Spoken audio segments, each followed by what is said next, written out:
Hi,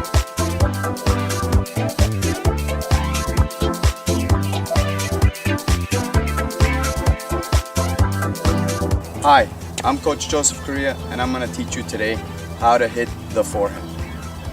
We're going to start with a beginner. For a beginner, we have to determine first the correct grip. We're going to see beginner, intermediate, and advanced grip strategies, swings, and positions and stances. For forehand, we're going to start with the basic grips. Basic grips are continental grip. Continental grip would be facing right in front of you. You would shake hands with the racket. This would be the grip. This is a classical grip for volleys, serve, and overhead, and slice. For the next grip, we have an Eastern grip. Eastern grip is slightly over to the right. This would be an Eastern grip. This is not as common a grip for a forehand, but it's still a very good for flat.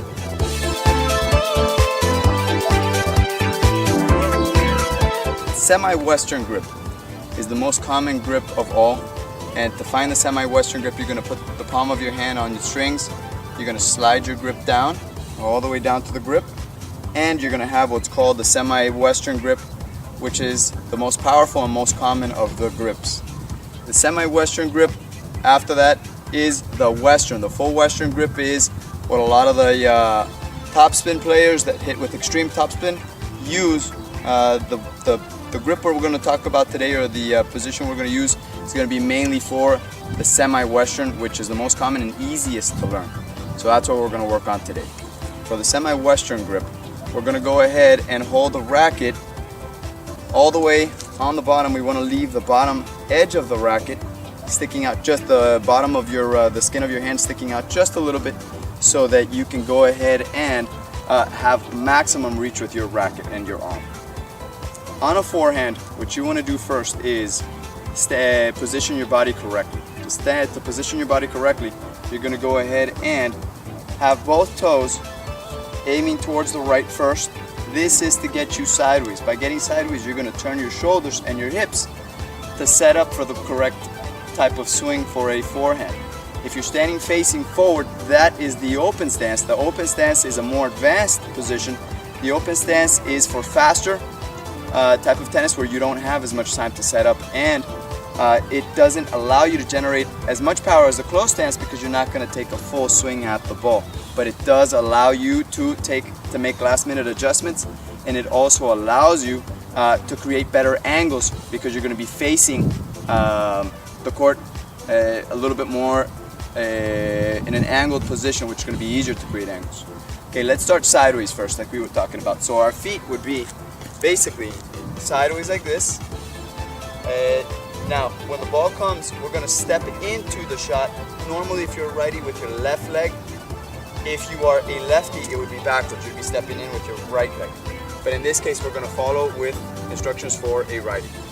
With your left leg, you're going to step into the ball. As soon as you step into the ball, you want to naturally turn your shoulders with the step. As you can see, I am stepping in and turning my shoulders at the same time. By doing this, I am setting up for the shot. Not only is it a good thing to prepare for the shot, but it also helps you disguise your forehand. It's harder to have your opponent figure out where it is you're actually aiming or preparing to hit to if you stand in this position. This helps you do that. So you're going to stand sideways. You're going to get your racket back.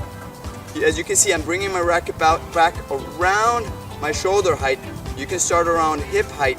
What you want to do is you want to create a semi-circle swing. You're going to go from a little bit down, half moon or semi-circle, and come up to the ball to make contact. Now the point of contact is the most important part of the swing. Bring your racket back is the backswing. Point of contact is when you hit the ball, and follow through is what you do after you make contact with the ball, which becomes, after the point of contact, the second most important part of your ground stroke. A lot of times, some people, when they're just starting, they want to take a big whack at the ball. By the time they get to the ball, they either hit the racket with the racket open, racket face aiming up or open, which means the ball is going to go directly up instead of going towards the court, which would be more straight or even a little bit tilted down to make the ball go down into the court. But that will be for the advanced explanation. For now, we're going to continue for the beginner forehand. So we're going to turn our shoulder sideways. Let's face the court. So shoulder sideways. We're going to bring our racket back in a semicircle motion. We're going to follow through, make contact with the ball. When we make contact with the ball, you want to squeeze the racket lightly, a little bit harder than you do on the setup. While you bring your racket back, you don't need to squeeze the racket hard because you're not making contact with anything. You actually want to keep your wrist a little bit looser. Looser allows you to swing a little bit better, more relaxed, and you'll be able to repeat it more times without letting your arm get exhausted from doing so many swings, squeezing that hard. So we're going to bring our racket back, semicircle swing. We're going to make contact out in front, and then we're going to finish forward. This is the classic finishing position where you're going to have the bottom of the racket, or what is known as the butt cap of the racket, facing the court. You can finish holding it with your left hand. You can finish with your left hand as in a balanced position. You can follow through by dragging your back toe. You can follow through by keeping it still, or you can go ahead, even as a beginner, you can already bring across the right leg, which is the advanced version, which helps you set up for the next shot because now you're facing the court again. Let's get back to that again. So you're going to bring your racket back. For now, I'm going to teach the follow through where you're going to finish with your right leg across or open stance. So you're going to make contact and then you're going to bring your right leg across. This is going to allow you to hit with your whole body, which is going to make it much better for you when you want to generate power, spin, and even for control, so that you don't rely just on your arm to control the ball. You're actually relying on your whole body, and that makes you a little bit more reliable, more consistent, especially under pressure. Okay, so now, position sideways. We're going to come around, we're going to make contact, we're going to follow through, we're going to bring that leg across. When you bring that leg across, try to spread your legs out. If you keep your legs together, it's harder to find your balance. You want to spread your legs out when you make contact so that you're ready to change direction in case you change, you have to run to a backhand or you have to run to the net. You stay low, you stay small, which keeps you faster, more agile on the court. Okay, let's move on to intermediate. For intermediate, we're going to continue holding the same grip, semi-western grip. The semi-western grip for advanced, intermediate, and beginner, I think are the best way to start and the best way to develop your game. The semi-western grip is going to allow you to use your strongest muscles of your forearm. It's going to allow you to hit flat very well and topspin very well. So you're not going to have too many weaknesses as to the grip you use. Now, when you make contact with the semi-western grip, you're going to notice that your point of contact is always going to be a little bit more out in front. Your racket's still going to be square, straight, standing up when you make contact so that when you hit the ball goes straight. So we're going to bring our racket back, we're going to make contact down in front, the ball is going to go straight. And by keeping your racket out in front when you make contact, instead of keeping it jammed in, that's going to make you a lot stronger. It's going to allow you to muscle through the ball. Not necessarily do I want you to muscle through the ball, but when the ball comes hard at you, you're going to be able to go through the ball without getting pulled back if you were hitting it behind you. So this grip allows you to do that. Other grips, like the Eastern grip, point of contact is a little bit further back. Continental is a little bit further back as well. So this grip, I feel, is ideal. You're going to go ahead and you're going to make contact out in front. You're going to follow through. On your follow through, for the intermediate level, now I'm not going to ask you to follow through all the way up to your shoulder with your elbow aiming up and your butt cap aiming forward. I'm going to actually have you come across your body so that you start using more of your hips and your shoulders for the intermediate level, and you bring it across to your left shoulder. The top of your hand should touch your shoulder when you follow through and you finish your swing, which is going to help you bring that right leg across when you swing, and it's going to help you create a bigger circle, which is also going to help you create more acceleration, but that's for the advanced.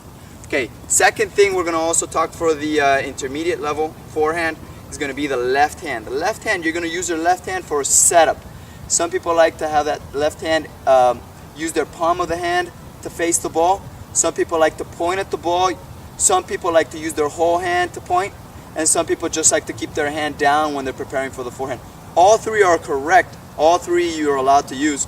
The only thing is I prefer to use that left hand not just for aiming, but to also help you to coil towards the ball on your forehand. This allows you to hide your racket. As you can see, my racket's back here, but you can't see it as well anymore because I'm using a coiling position. I'm using my left hand to help me wind up so that I can unwind faster and a little bit quicker. So that left hand is very valuable. For the intermediate level, I want you to focus more on that left hand. Bring it out in front. As soon as you bring out that left leg across your body, you're going to bring out that left hand as well. So it should look like this.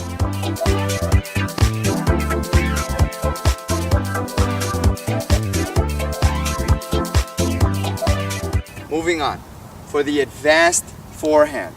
For the advanced forehand, we're going to make a few changes. You already know how to hold the racket. You already know how to swing. You've got an idea as to how to set up with your feet. We're going to improve the feet, we're going to improve the turn, and we're going to improve the acceleration. So what are we going to do for that? We're going to basically focus first positioning.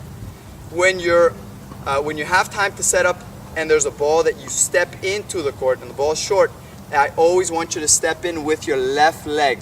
If you step in with your right leg, if you want to hit straight or down the line, it doesn't allow you to turn with maximum power because your body's half already open. So it's not going to allow you to generate as much power as it would cross court. So you're actually telling your opponent it's probably going cross court, then down the line, which is not a good idea. So for any ball that's short, I want you as an advanced player to step in across the court, into the court with your opposite leg. Now, when it's not a short ball, I want you to do this. When you're under pressure and you're running to your right and you have to step out quick, I want you to step out with that right leg across the court, but as you swing. So it's basically going to look like this, a little bit quicker. So you're going to be out on the right. You'll see a lot of the professional players even step and slide after they make contact because your momentum continues moving to the right, which forces your body to continue moving that way, and your feet basically drag on the floor as you're moving to the right. In this case, when you step in across the court and you make contact with the ball, I'm going to have you work on relaxing your arm and trying to accelerate more.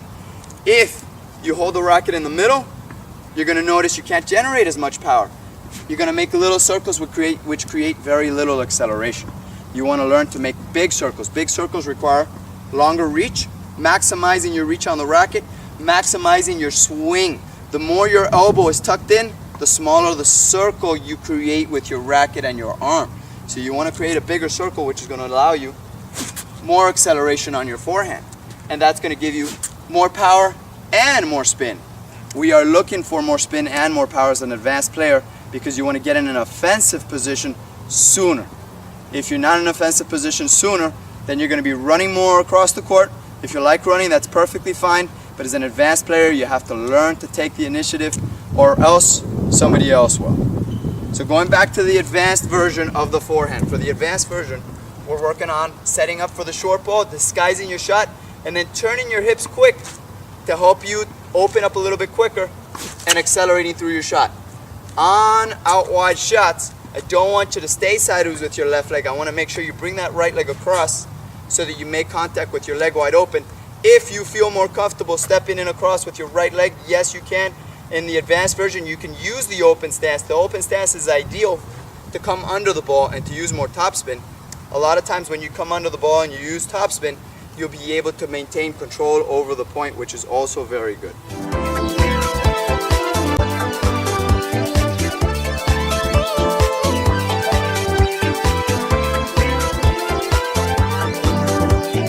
For the beginner, for the intermediate, and the advanced forehand, fundamental keys are: keep your eyes on the ball, always keep your feet moving, and try to keep your focus on the ball that's out in front of you, not on your opponent, not on your surroundings. If you do those three things, you'll probably hit a much better solid ball, and you'll be more focused, and you'll play better tennis. The last thing I want to tell you is to have fun and enjoy, because you're out here to do this as often and as happy as you can. Thank you. I'll see you again for the next video.